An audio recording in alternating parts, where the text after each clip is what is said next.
I know that guitar wasn't your first instrument. Tell us about the drums. How did you choose this huge set for your first instrument? It's a good question. Actually, the snare drum is literally my first memory ever. There was this red snare around the house, and I remember playing it as a baby, kind of. So it's really one of my first memories. Yeah, then I started playing with my father, who's a guitar player too. He introduced me to jazz, to blues, and all that stuff, and I started playing in his band and rehearsing with his musicians. And yeah, that's how it started. Really early on. I was into drums, and that red snare. It's really my first memory. Mm-hmm. You mentioned a musical family. Your father is a musician, and he was playing guitar. So was then guitar an obvious choice that you switched from drums? How did it happen that you switched instruments? That was actually by accident. I stopped playing drums at some point. I preferred to play football and ride bicycles with my friends as a 9-year-old boy, and then my cousin started playing piano 2 years later or something like that, and then I thought, wow, yeah, maybe I should also play some instrument, and somehow I immediately thought I want to play guitar.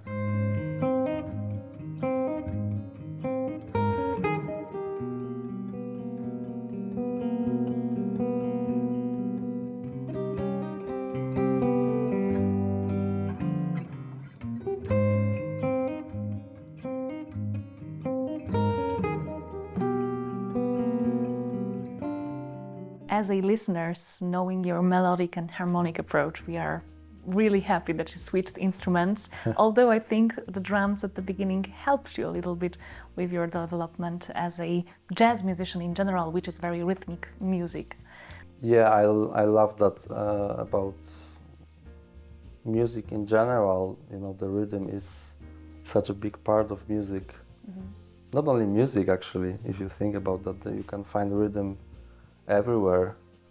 So yeah, I feel that drummer perspective very often when I play. I also pay attention very much to what drummers are playing in my band or in bands I play with. Sometimes when I play with settings that don't have drums, I also like to have that in mind, and then I can live my drummer life a little bit more by being maybe more rhythmical and using more things that drummers would use, in music. So yeah, that's I think a big influence in my guitar playing.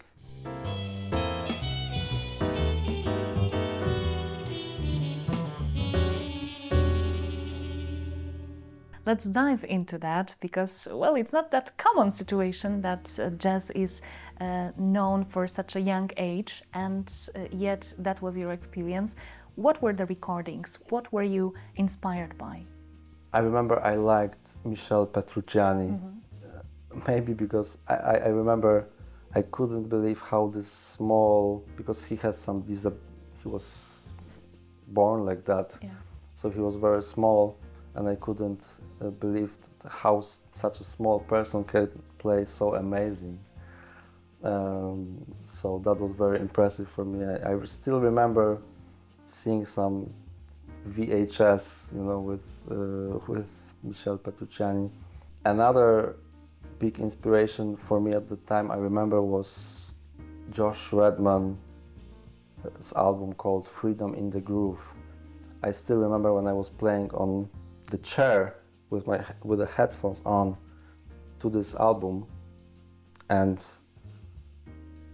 15 years later I got to play with Joshua Redman, and he actually brought 10 tunes or 12 tunes, and two of the tunes were from this album. So I got to play with Josh on the guitar some tunes that I played on the chair with my headphones on, many years before. So that was a great coincidence, and I remember Josh was very big inspiration for me as a baby. He also on the saxophone. He used some rhythmical stuff that was also interesting for me at the time.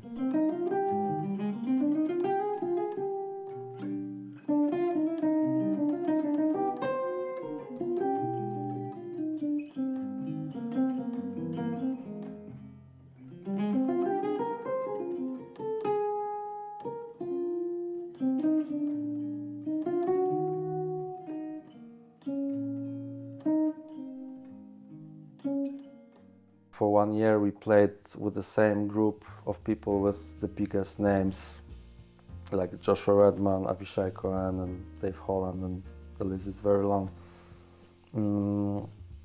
And it started many, collaborations with people back then, and also I took some lesson, I think, from experiencing the best players every week. To see how different they are, and how much respect for the music they have. That was also the big lesson for me.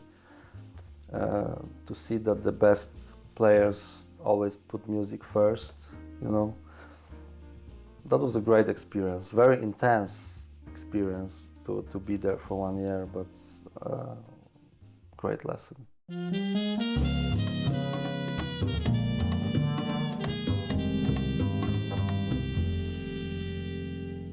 For me, always, when I listen to music, I love artists who give you the feeling that they channeling something, Like when I listen to Keith Jarrett or John Coltrane, I know they are incredible musicians and they can play instruments amazing, but somehow they always serve this music. It's not so much about them. Of course, they have amazing personality, and it's also there. But somehow the music is first. It's hard to explain, but it's also maybe something a bit beyond the notes. I think you either have it or not. Because it's tricky, because at the same time we have to build our craft, and the craft is very important, but also somehow at the same time not forgetting about bigger picture. Like when I work with my students, I always put these three main questions in music. One is what? So it's like what you play, what notes you choose, what scales. Then it's how you do it. So it's like articulation, how you bring out the notes, how you sound. And then it's like more philosophical, why. And for me, like the best artists, the best musicians are those guys who can cover kind of all of that, And for example, Keith Jarrett for me is one of the examples. He plays amazing notes and he chooses the best notes always, and his sound and articulation, how he plays piano is incredible. And there's this also very deep message beyond that.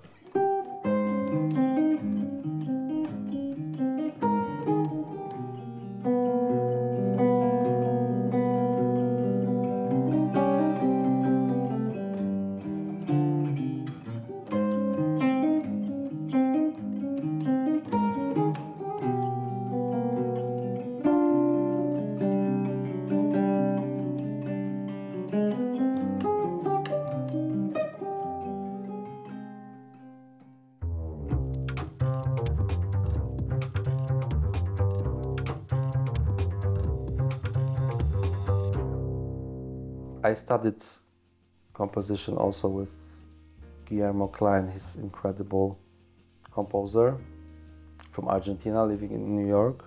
I met him in Basel, and for 3 years I was lucky to have lessons with him. And that was a great, amazing composition lesson, and also lesson of senses, I think, for things in compositions that are important. So yeah, that's how it started. And I know that you discovered some specific instrument because of him. He showed you a little guitar that was an important part of your playing at some point. Right. He's from Argentina, so even though he lives in the US for a long time, the Argentinian thing is very strong in his identity. And he told me about this instrument, ronroco. It's called ronroco, one day. And I bought it then because in the Focus Year program we had a trumpeter from Argentina. We had a little break, he went back to Argentina, and they asked him to bring me the instrument. I bought it there, he could pick it up, and he brought it for me. So I played it a little bit on a few albums, and then in connection with this instrument, I had in my mind a guitar that would also be small, have this high sound. An amazing German luthier called Jakob Biller, he built one for me like that. It's actually here. Mm-hmm. It's this small instrument.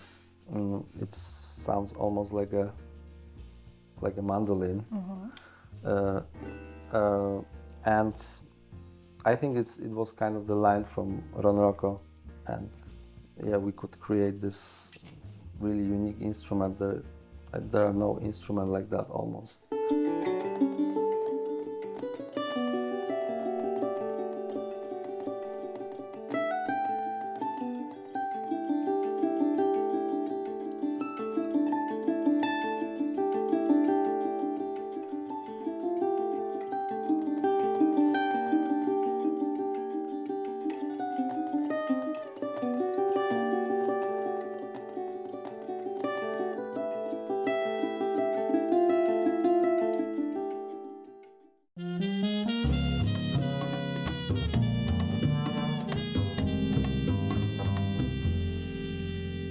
I wonder if Polish part is strong in you, and I'm asking that because I know that you, I think, rediscovered a little bit of your roots while being in Switzerland.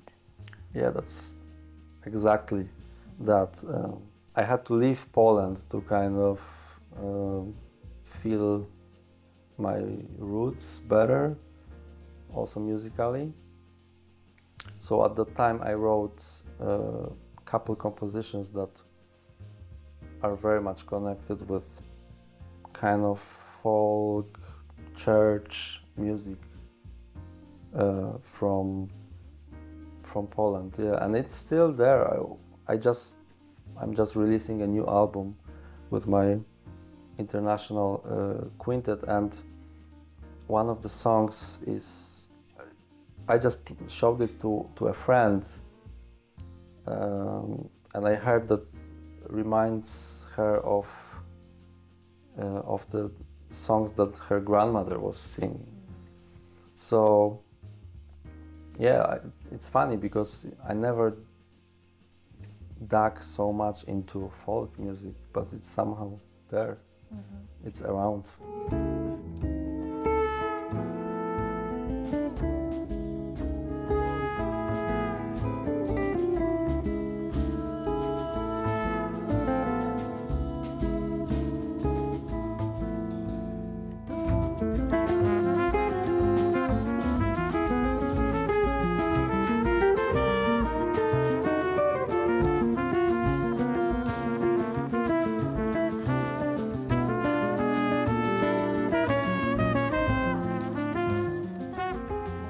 For a couple of years I haven't recorded album with me as a leader with a bigger group. Mm-hmm.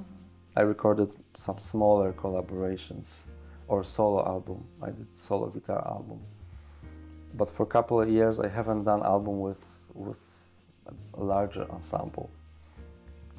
And I really feel with this one I got a little bit closer to how I want my music to sound like, which I believe is probably the goal of artists, you know, to get closer to what is in you, how to make this into reality somehow. And with this album I feel actually I'm getting a little closer.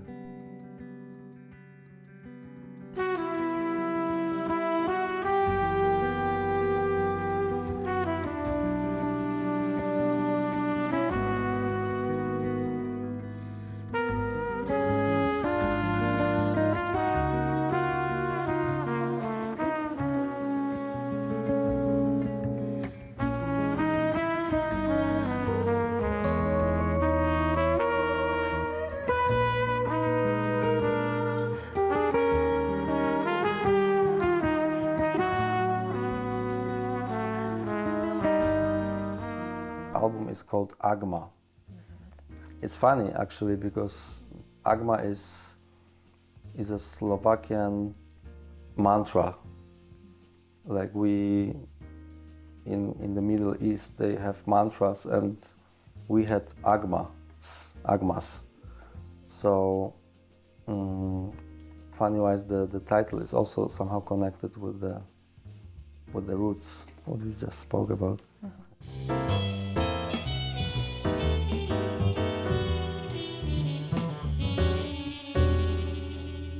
One of my biggest influences since like my early times was Cassandra Wilson's album Traveling Miles. There's a lot of guitar there and she actually loves guitar. So yeah, I love that about guitar, that it's a bit closer to the human, you know. It's a small instrument that you can take with you.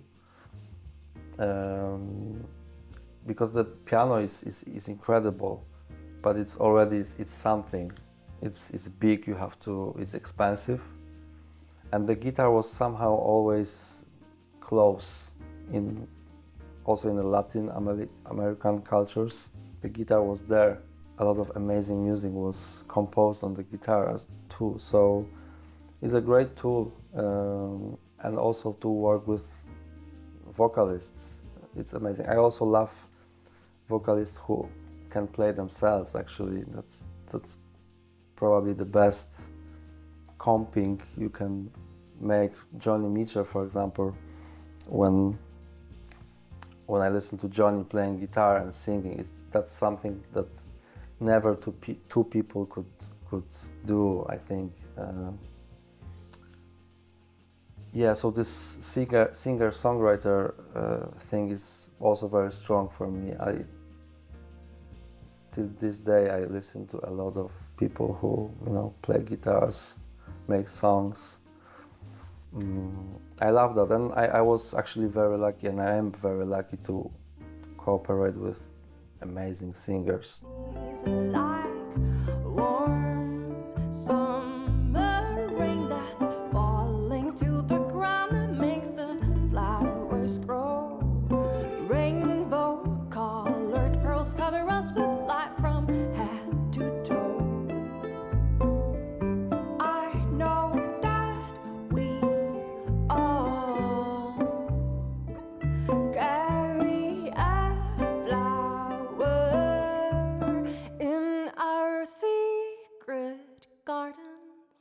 We have to move around to play, and we have to organize our life and our business side of music, whatever it is these days. But yeah, I tend to actually focus more on music, and sometimes I forget about business side, and yeah, the music is important, and always trying to push it to go further, to learn something new. It's also playing music is very humbling, I think, because it's such a you know, it's so big, and when you open one door, there's, you know, 10 other doors to open. That's the beauty of it too. We can always learn something new.